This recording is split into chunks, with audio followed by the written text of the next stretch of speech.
观众朋友们好，这里是大时局，我是林晴。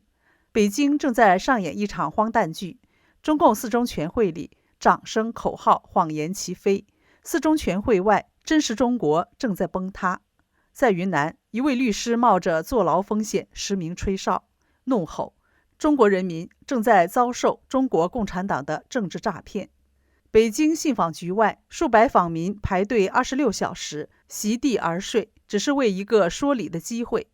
西安，全西北最大的电脑城关门，象征一整代草根创业者的梦彻底熄灭。广东，连锁药房一夜倒闭，药店员工脱薪，老人买不到药。这一切都发生在同一周，而官媒在干嘛？在京西宾馆里，用万字长文告诉你，中国经济稳中向好，社会长期稳定。但真实中国正在失血，这不是高质量发展，这是高强度粉饰。有人说，这场会议不是规划未来，而是挽救权力。也有人说，越是没信心，越要喊胜利。今天的大时局，我们就来揭开这场盛会背后的真相：中国到底被谁绑架？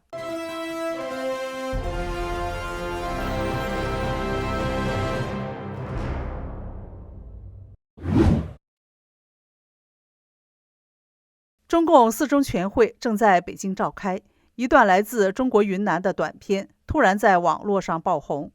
画面里，一位中年男子面容坚定，对着镜头说出了让无数中国人瞬间震动的话：我以律师的身份，以我的良知告诉大家，中国人民正在遭受中国共产党的政治诈骗。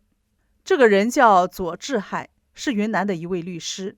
他选择在这个时间节点，冒着极大风险站出来呼喊。他说，这不是什么口号式批评，而是中国老百姓每天生活中都在经历的事实，只是我们太习惯了，以至于遗忘了它的荒谬。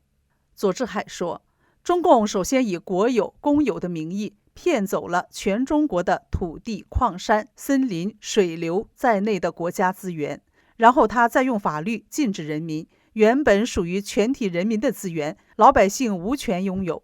要想使用土地或其他资源时，却只能向共产党高价购买使用权。在这个过程中，中共完成了对人民的剥削，这就像是一场国家级的资源诈骗。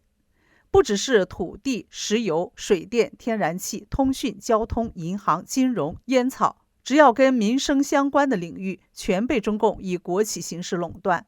而这些国企其实是党企，换句话说，共产党直接控制了经济命脉。左志海说得很直接，人民为了生存，只能向垄断企业高价购买日常生活的基本条件，这其实就是制度化的剥削。更严重的是，中共把自己的党派利益包装成国家利益，再伪装成是人民的利益。结果是，所有的国家资源、权力、财政全都集中到党手上，而这笔财政收入很多时候并不是回馈给人民，而是变成了某些高层和其家族的私库。你抱怨吗？不行。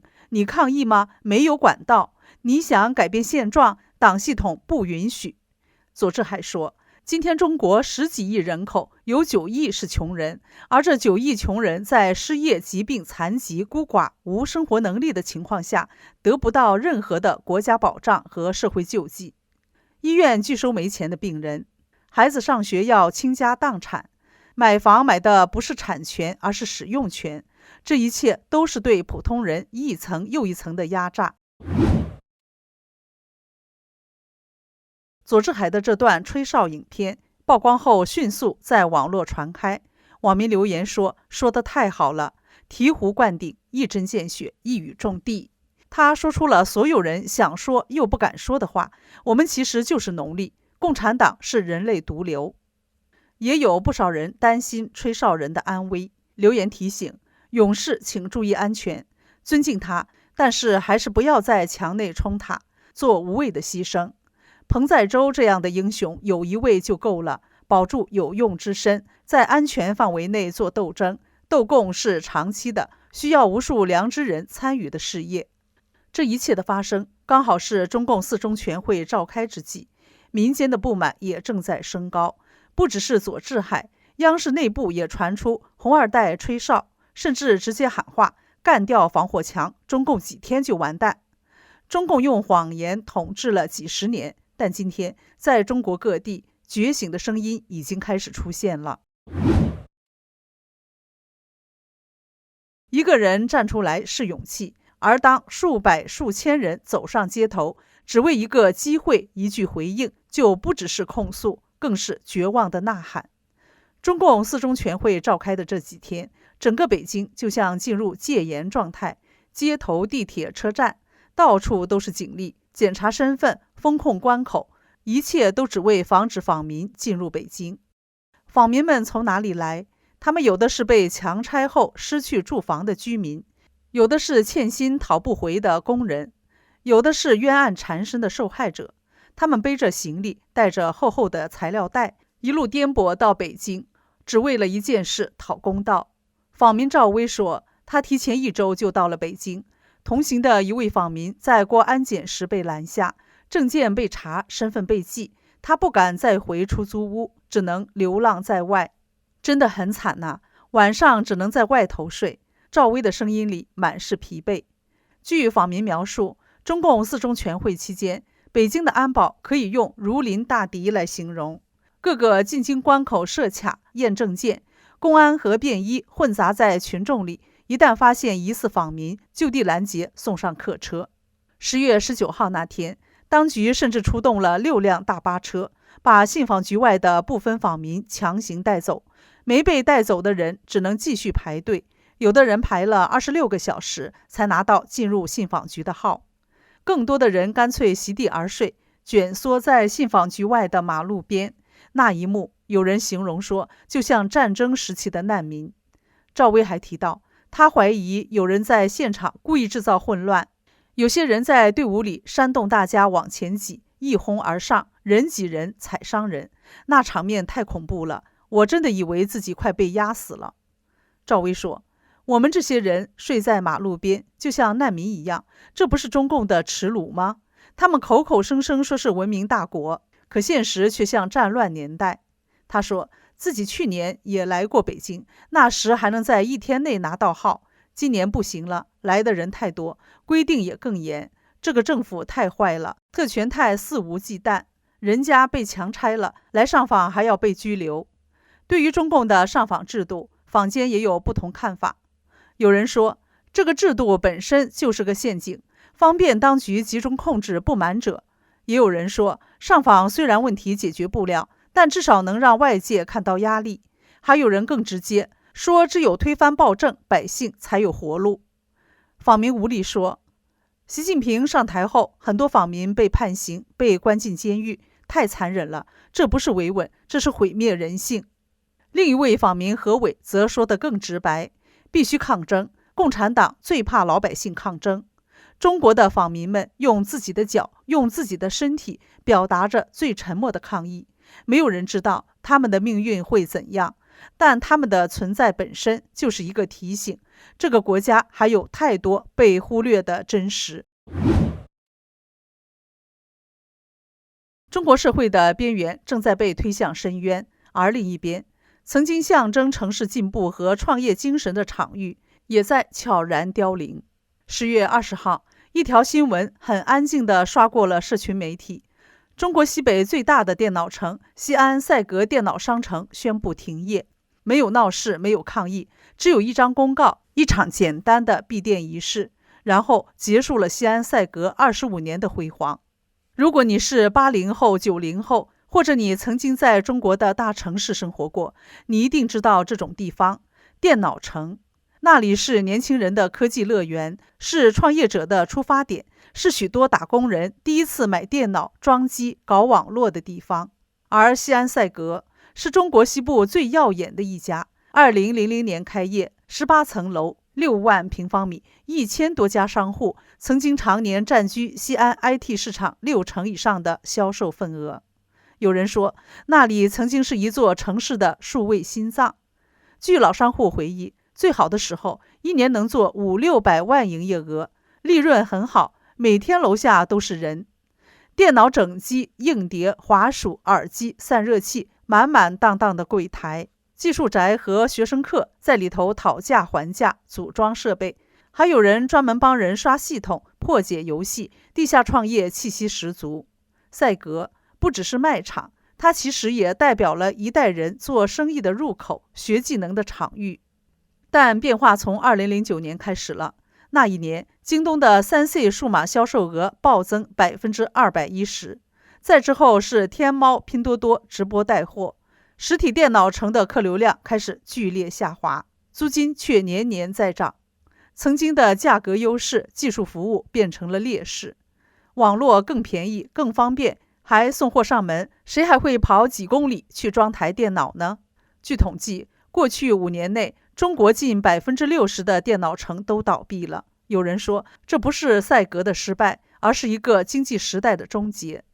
实体卖场的退潮不止在 IT 行业，也出现在百货商场、家电街、文化用品市场。但最让人难过的，不只是它倒了，而是这些地方曾经承载的中产梦和草根创业精神，一起被关在了铁门后面。它不仅是科技的变迁，更是产业结构洗牌下一整代小商人、技术人的消失。从深圳的华强北到西安的赛格，从东部到西部，空荡荡的柜台、被掀起的地毯、关闭的滚轴门，都是时代走过的痕迹。曾经繁华一时的电脑城行业，正面临着前所未有的困境。西安赛格关闭的那天，很多人拍下照片发在社群媒体上，一句话出现，充满了悲凉：我们的青春又少了一个地标。电脑商城倒闭了，药店也撑不下去了，民生的根基一家一家在倒，生活的底线越来越难守。最近在广东，有一间资本额高达1亿元人民币，拥有45家门店的连锁药房突然全部关门了。这家药房叫做蓝寿丰养生大药房，它不是小店，是大连锁。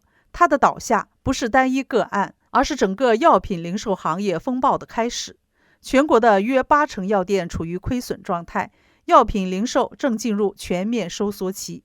根据官方公告，蓝寿丰的45家门市全部停止营业，注销结束，而他留下的是一堆没发的工资、几十万没缴的税款，还有员工的无助和顾客的困惑。9月，梅州市劳动部门2度发布公告，蓝寿丰拖欠10多名员工薪资补偿，人走楼空，药房变空壳。而像这样的故事不止发生在广东。统计显示，2024年全国约有4万家药店关门，到2025年还可能再关5万到10万家，而全中国目前总共有约64万家药店，这意味着3年内将减掉20%。不只是蓝寿丰，北京、上海、西安许多地方的小型药店、社区药房、连锁门市全都悄悄地退出了市场。为什么药店关门的越来越多？我们从几个方面来看原因。一个是线上平台崛起，外卖平台能送药上门，甚至能用医保支付，实体店机会被挤压。另一个是集采政策压缩毛利，药价被压低，实体店利润越来越少，卖药越卖越亏。再一个是租金和库存压力大，开一家药房要压大量货，加上房租、人工，现金流跟不上，就只能倒闭。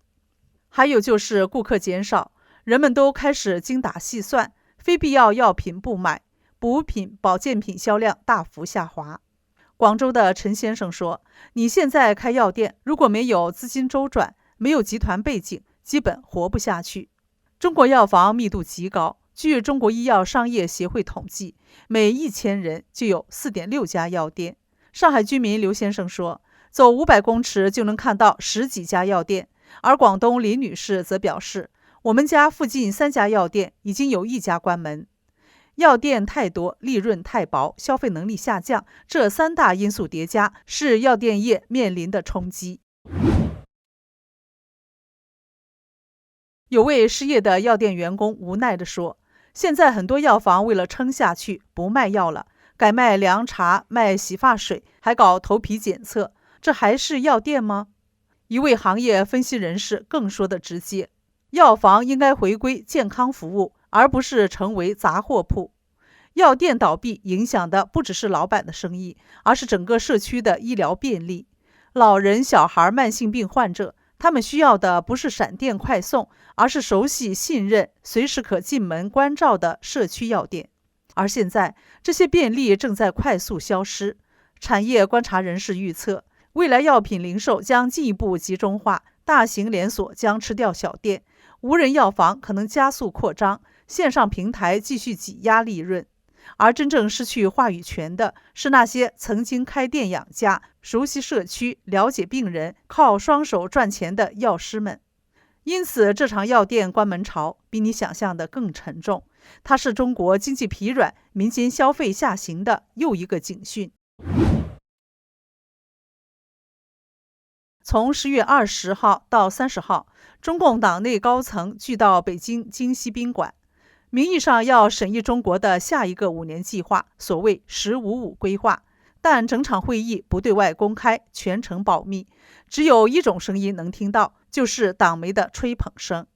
新华社一边发社论，一边凌晨发布万字长文，开启吹鼓手模式，声称什么“14+5”取得开创性进展、历史性成就，睁眼愣说中国经济稳中有进，社会长期稳定，还说续写经济发展和社会稳定2大奇迹。